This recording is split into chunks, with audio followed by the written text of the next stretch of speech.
toutes et à toutes, moi c'est Margot et moi Morgane et on est toutes les deux coach Pilates en Belgique et aujourd'hui on va vous parler des référentiels de la méthode Pilates qui sont ultra importants et il faut savoir les maîtriser avant de commencer le Pilates. Avant de commencer à parler des référentiels, Morgane va d'abord parler du périnée et de l'engagement de celui-ci. Donc je te laisse commencer. Le périnée, qu'est-ce que c'est? C'est un ensemble de muscles profonds qui en fait s'insère au niveau du pubis et va aller vers le coccyx. Donc ça va vraiment comme un hamac comme ceci. Et puis il va venir comme un hamac aussi dans l'autre sens entre les deux tuberosités ischiatiques. Donc c'est les deux tubaires qui sont situés juste au niveau de vos fesses. Ce muscle, il va avoir plusieurs fonctions. Il va surtout avoir une fonction de soutènement viscéral, c'est-à-dire que vous avez du poids au niveau des viscères qui va venir descendre un petit peu sur ce périnée et lui, de nouveau, comme un hamac, va venir soutenir l'ensemble de vos viscères.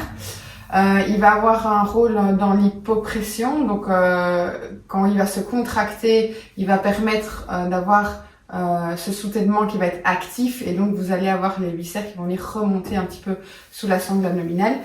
Et il est super important par ses fonctions qui sont surtout la continence urinaire. Donc il va venir, quand il va venir s'engager, quand vous allez le contracter, vous allez vous retenir en fait d'aller aux toilettes. Voilà, on vous expliquera un petit peu plus tout à l'heure pendant l'exercice. Ce qui est super important à savoir au niveau de l'anatomie du périnée, donc c'est qu'il vient vraiment en bas, je vous disais, de votre bassin. Et il a tendance à se contracter en synergie avec plusieurs muscles, et notamment le transverse abdominal. Donc quand vous allez engager votre transverse, on va vous le faire ressentir tout à l'heure aussi, vous allez aussi engager le périnée. Il va s'engager de manière, on va dire, automatique pendant plusieurs actions de votre journée. C'est-à-dire quand vous grandissez, quand vous auto-agrandissez, il va venir automatiquement se contracter, il va remonter et venir faire ce rôle de soutènement viscéral. Et quand vous allez aussi expirer et quand vous allez engager votre sangle abdominale profonde, donc notamment le transverse, qu'on va vous expliquer tout à l'heure, il va venir aussi s'engager, il va venir remonter comme le diaphragme en fait. Donc ça fait comme deux élastiques, vous avez le diaphragme là, le périnée là, et quand j'expire, mon diaphragme remonte et mon périnée aussi, et donc ça va venir soutenir encore plus mes viscères. Voilà, du coup, on va vous montrer un petit exercice pour bien ressentir votre périnée. Évidemment, vous n'allez rien voir. Dommage pour vous. Mais, je vous conseille pour ressentir la contraction du périnée de commencer en position couchée. Donc, comme Margot est là, couchée sur le dos avec les jambes fléchies, c'est très très bien. Comme ça, là, on n'a déjà pas l'action de la pesanteur et vous avez déjà moins de poids dessus. Si vous avez déjà une petite faiblesse, ça va déjà vous aider à mieux ressentir sa contraction. Donc, le périnée, comme on disait tout à l'heure, il va surtout se contracter à l'expire. Donc ici, on va le contracter à l'aide de l'expiration aussi. Donc vous allez simplement inspirer en lâchant la sangle abdominale, en laissant la sangle abdominale aller. Et vous allez expirer en rentrant le ventre et en venant serrer le périnée. Donc c'est comme si vous reteniez d'aller à selle. Donc vous retenez vraiment, vous serrez au niveau de l'anus. Vous retenez de faire un gaz. Et on tient. Et on essaie de tenir durant la phase expiratoire. On tient. Et si on arrive, on peut bloquer aussi à la fin de l'expiration, faire une apnée et tenir un petit peu plus longtemps son périnée. En kiné, on parle souvent de muscles hypotoniques, donc qui manquent de tonus. Si vous avez une faiblesse musculaire, on va avoir une contraction périnéale qui va durer moins de 6 secondes. En général, on est autour des 6-10 secondes pour une contraction musculaire efficace. Ce qui peut se passer aussi, c'est moi ce que j'appelle la bouche de poisson. Donc c'est que vous sentiez le muscle qui se contracte et puis qui d'un coup va se relâcher, puis se contracter, puis se relâcher. Et si ça arrive avant les 6 à 10 secondes, ça peut signer que vous avez une petite faiblesse au niveau de votre périnée, ou que vous avez du mal à l'engager. Si vous ne le ressentez pas aussi, on vous invite dans les deux cas. On vous invite à consulter un membre du corps médical qui pourra du coup vous réorienter vers quelqu'un qui pourra vous prendre en charge par rapport à ça. Je pense notamment à une sage-femme, un kiné qui fait de la rééducation. Parce que évidemment, quand il y a une faiblesse, vous n'arriverez pas à faire correctement les exercices et ça peut évidemment apporter d'autres problèmes qu'on va pas discuter ici, c'est pas le but de la vidéo. Mais si ça vous intéresse, dites-le nous et on fera peut-être une vidéo là-dessus. Donc voilà.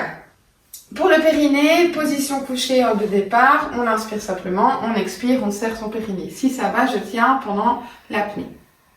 Juste ça. Nous, en pilates, ce qu'on vous demande, c'est une contraction du périnée à 30%.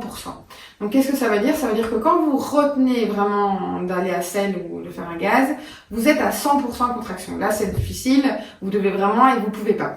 À ce moment-là, vous êtes à 100% contraction. En pilates, on va plutôt être sur du 30. Pourquoi? Parce qu'en fait, ça va être de l'endurance musculaire. On va tenir presque tout le temps de la séance, donc presque pendant 1 heure, vous allez être en contraction au niveau du périnée. Alors, je le disais tout à l'heure, le périnée, il se contracte surtout à l'expiration. Donc nous, on va à chaque fois venir le réengager, revenir donner une petite contraction sur l'expiration. À l'inspiration, on n'y fait pas tellement attention. On fait juste attention de bien être aligné, de bien s'allonger pour ne pas avoir de poussée de viscère à l'inspire. Et à l'expiration, je reste bien allongée avec mon diaphragme assez haut en fait. Et je viens venir engager mon périnée et serrer un petit peu. Donc vous pouvez vous exercer maintenant à la maison en faisant une contraction un peu moins forte, mais que vous arrivez à tenir. Vous la tenez, vous essayez 10 secondes, si possible 12 secondes, et puis vous relâchez. Et puis vous allez refaire une 3e fois l'exercice en tenant vraiment un petit peu. Vraiment, ça doit être une légère contraction au niveau de l'anus. Vous devez serrer tout en respirant et vous tenez le plus longtemps possible, si possible même avec l'apnée. Et ça, c'est la contraction qu'on va vous demander en pilates. Vous pouvez refaire l'exercice en simplement vous allongeant. Donc vous imaginez que quelqu'un vient vous tirer, vous allonger avec un fil là, vous allongez au niveau du sommet du crâne et vous venez vraiment en fait allonger tout votre dos sur le tapis. Donc vous ne creusez pas les lombaires. Et là vous venez réengager sur l'expire le périnée et vous allez sentir normalement une contraction beaucoup plus importante. Ça c'est ce qu'on vous demande en pilates. Donc vraiment une contraction légère mais que vous puissiez tenir un maximum de temps. Je pense qu'on a fait le tour pour le périnée et je laisse Margot pour expliquer la suite. On va venir parler du coup des 5 référentiels du pilates. Donc comme je l'ai dit tout à l'heure, ces référentiels sont à appliquer tout le temps lors de chaque exercice que vous allez faire. Donc c'est important de pouvoir les maîtriser avant de commencer vos exercices de pilates. Donc sans ces référentiels, ce n'est pas du pilates, ok? Donc on va venir dans un premier temps écarter les pieds largeur du bassin. Si vous ne savez pas comment trouver votre largeur du bassin, vous venez coller vos 2 pieds et on va venir faire 10h10 sur une horloge ou un petit V, comme Morgane le montre, et ensuite on va venir aligner les talons. Voilà, ça fait plus ou moins la largeur du bassin, ça dépend si on a des grands pieds ou pas évidemment. Ok? Alors, ensuite on va venir placer son bassin. Donc le bassin, on va venir le placer en position neutre. La position neutre, c'est quoi? C'est la courbure naturelle de votre colonne vertébrale. Donc pour placer et trouver cette courbure naturelle, on va venir faire des mouvements de rétroversion et d'antéversion. Donc j'explique directement. Donc vous imaginez que vous avez une bassine d'eau posée sur le bassin. Et lorsque vous allez faire une rétroversion, donc c'est-à-dire que vous allez plaquer le bas du dos, les lombaires dans le tapis, cette rétroversion va faire que l'eau va se déverser vers l'arrière. Ok? Donc c'est une rétroversion, rétro-arrière. À l'inverse, lorsque vous allez légèrement cambrer le dos, vous allez faire une antéversion. Avec l'antéversion, l'eau se bascule vers l'avant, donc anté-avant. Ok? Donc ça, c'est un petit moyen mémotechnique. Donc tu peux peut-être mettre tes bras ici pour qu'on voit mieux. Voilà, donc on va faire quelques mouvements. Donc rétroversion, on vient plaquer les lombaires dans le tapis, toujours uniquement à la force abdominale. Donc ici, le mouvement, il part de vos abdominaux. On ne vient pas engager les fessiers, on ne serre pas les fesses, ok? Et on vient faire une antéversion. À l'inverse, on creuse légèrement le dos et il y a de l'espace ici qui se crée entre le tapis et votre dos. Et petit à petit, on va venir diminuer l'amplitude du mouvement jusqu'à trouver, comme je l'ai dit tout à l'heure, sa position neutre et la courbure naturelle de sa colonne vertébrale.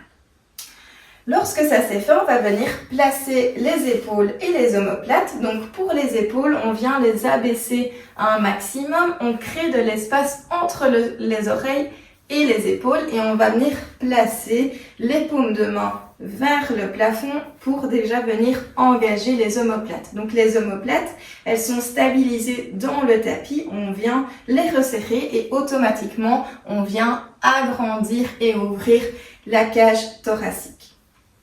Au niveau des cervicales, vos cervicales sont bien allongées, donc on va venir allonger ici, on vient déposer la base du crâne, donc l'occiput dans le tapis. Et on pense à se grandir. Donc on imagine qu'on a un fil sur notre tête qui vient nous tirer vers l'arrière pour se grandir un maximum. Et on imagine qu'on a une petite orange en dessous du menton, entre le menton et le sternum, et qu'on veut tenir cette orange, donc on vient légèrement rentrer le menton. Voilà, très bien. Ensuite, maintenant, on va venir placer la respiration thoracique. En pilates, la respiration se fait uniquement dans les côtes. Donc, c'est-à-dire que lorsque vous allez inspirer par le nez, votre ventre ne se gonfle pas. Donc, votre cage thoracique, elle va venir s'élargir en 3 dimensions, comme un parapluie. Donc, à l'inspiration, elle va venir s'écarter devant, sur les côtés, mais aussi à l'arrière. Donc, Morgane va inspirer par le nez, dans les côtes, et à l'expiration, elle va venir souffler comme si elle voulait faire de la buée. Pourquoi on demande de venir souffler comme pour faire de la buée? C'est parce qu'en fait, automatiquement, ça va déjà venir engager votre transverse, qui est le muscle le plus profond de vos abdominaux. Donc ça va déjà vous aider à l'engager. À la prochaine expiration, maintenant, Morgane va venir engager son périnée, donc comme on l'a expliqué tout à l'heure, donc elle va l'engager du bas vers le haut. Donc d'abord, comme si elle voulait se retenir d'elle et à selle, et ensuite le stop pipi. Donc elle vient inspirer dans les côtes, et à l'expiration, on engage le périnée. Voilà, très bien. Et maintenant, la prochaine fois qu'elle va venir expirer, elle va venir en plus engager son transverse, donc le muscle le plus profond de ses abdominaux. Et pour l'engager, elle va venir rentrer le ventre un maximum, comme si elle voulait rentrer dans un pantalon trop petit, et coller le nombril à la colonne vertébrale. Donc on vient rentrer le ventre. Voilà, donc vous voyez ici à l'inspiration, son ventre ne se gonfle pas, donc on inspire toujours uniquement dans les côtes. Et à l'expiration, on vient engager le périnée, on rentre le ventre un maximum. Donc c'est comme ça que vous allez engager votre transverse aussi à l'aide de l'expiration, donc comme si vous vouliez faire de la buée. On n'oublie pas de bien se grandir toujours à chaque exercice. Donc comme Morgane l'a expliqué tout à l'heure, déjà en vous grandissant, vous engagez déjà votre périnée. Donc c'est super important de penser toujours à l'auto-agrandissement. La combinaison de l'engagement du périnée et de la contraction du transverse, ça s'appelle le centrage. Donc on a nos 5 référentiels, donc bassin neutre, les épaules basses, l'auto-agrandissement, donc les cervicales allongées, on a la respiration et on a le centrage, donc engagement du périnée et du transverse. Donc ça, c'est les 5 référentiels que vous devez appliquer à chaque exercice, donc avant de faire chaque mouvement, ok? Sans ces référentiels, comme j'ai dit tout à l'heure, ce n'est pas du pilates, on fait uniquement du renforcement musculaire. Donc on va partir sur un exercice qui s'appelle le shoulder bridge, donc le pont. On replace ces référentiels, donc pieds écartés, largeur du bassin. On vient placer le bassin en position neutre. On peut faire quelques mouvements d'antéversion et de rétroversion pour trouver la position neutre de son bassin. Les épaules sont basses et les omoplates sont stabilisées. Et on vient allonger les cervicales. On imagine qu'on a une petite orange en dessous du menton, entre le menton et le sternum, et on pense à se grandir. Les paumes de main sont tournées vers le plafond pour stabiliser plus facilement les omoplates.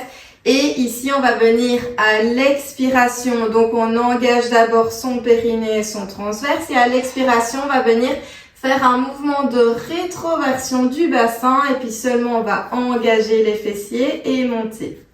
Une fois en haut, Morgane inspire dans les côtes. Et à l'expiration, on réengage périnée transverse et on vient dérouler la colonne vertèbre par vertèbre sur le tapis. Et on inspire une fois en bas. On le fait encore une fois ensemble. Elle inspire dans ses côtes sans gonfler le ventre et elle expire. Elle engage son périnée, son transverse, rétroversion du bassin. Elle engage ses fessiers et elle monte. Inspire ici en haut uniquement dans les côtes. Et expire, déroule les dorsales, les lombaires et tu viens déposer seulement le sacrum en dernier sur le tapis. Et on retrouve la courbure naturelle de sa colonne vertébrale. Voilà pour le premier exercice du shoulder bridge. Un premier mouvement qu'il est important de maîtriser, donc au niveau surtout de la rétroversion du bassin.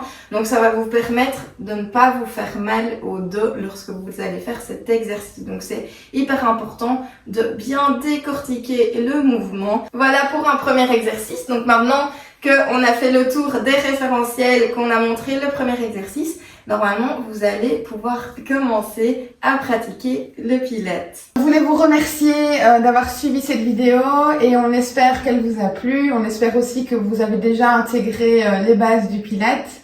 Voilà, c'est vrai que c'est un sport qui demande un petit peu de rigueur au début, de discipline et on a beaucoup d'informations. Mais vous allez voir qu'à force, ça va devenir des automatismes et vous allez savoir le faire de manière très naturelle quand vous faites votre séance.